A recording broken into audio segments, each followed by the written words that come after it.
To my incredible audience, thank you for being here and allowing me to share something so personal. Your support and openness to these stories mean everything. I'm deeply grateful to walk this path with you, hoping my story reaches your heart and sparks reflection.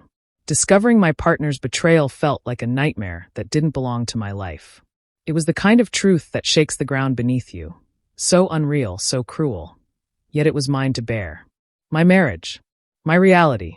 My heartbreak. It all started with an unlocked phone. One careless moment revealed a chain of messages burned forever into my memory.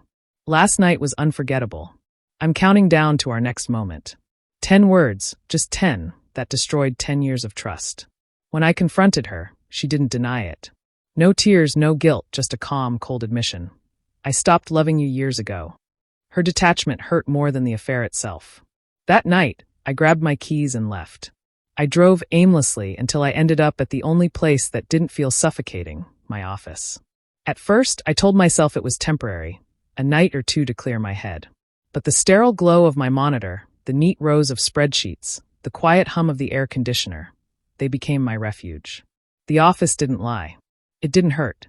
Eventually, my late nights caught someone's attention. Clara, my boss. She was in her mid-40s, confident, composed, the kind of person who commanded respect without demanding it.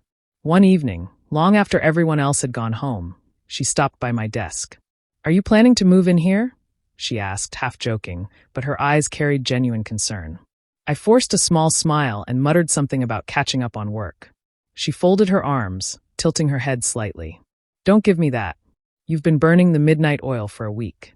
What's keeping you here instead of home?" Her question cut deep. I wanted to tell her that home no longer existed for me, but I just stared at the screen and said quietly, "It's messy." She nodded slowly. "Messy can eat at you if you let it. Don't let it." Then she walked away, her heels echoing through the empty hallway. Clara had this uncanny ability to see through walls people built around themselves. A few nights later, she appeared again, this time with 2 steaming cups of coffee. She set one in front of me and said, "You're not fooling anyone. Either tell me what's going on, or we'll just sit here in silence until the coffee goes cold." Her blunt honesty cracked something open inside me. I didn't unload everything at once. It came out in fragments. The texts, the betrayal, the hollow ache that refused to fade. Clara listened quietly, no pity, no judgment. When I finished, she leaned back and said gently, "She's the one who lost something real. You're stronger than you think." For the first time in weeks, I felt seen, not as a man broken by betrayal, but as a person still worth something. That moment changed everything. Clara refused to let me drown in solitude. Some nights we'd sit in her office, talking about life, work, or nothing at all. Other times, her assistant Jenna would join us, a lively, funny woman whose laugh could warm the coldest night. We'd order takeout, share stories, and for those few hours, I felt human again. It wasn't about romance, not yet. It was about connection, about being reminded that I still existed outside my pain. But human connection has a strange kind of power. The more time I spent with Clara and Jenna, the less the office felt like a workplace, and more like the place where I was rebuilding myself piece by piece. One evening, after Jenna had gone home, I stayed behind in Clara's office. The city lights painted the room in gold.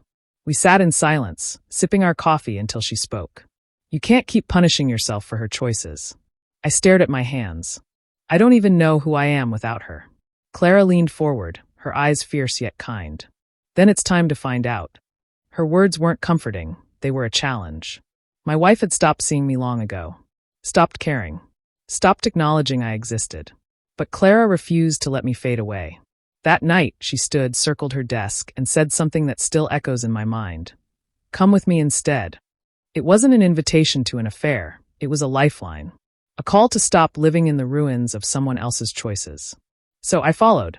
We stepped out into the crisp night air and walked through the quiet city. We talked about everything, dreams, fears, nonsense, and nothing at all. For the first time since my world collapsed, I felt free. Months later, my wife called.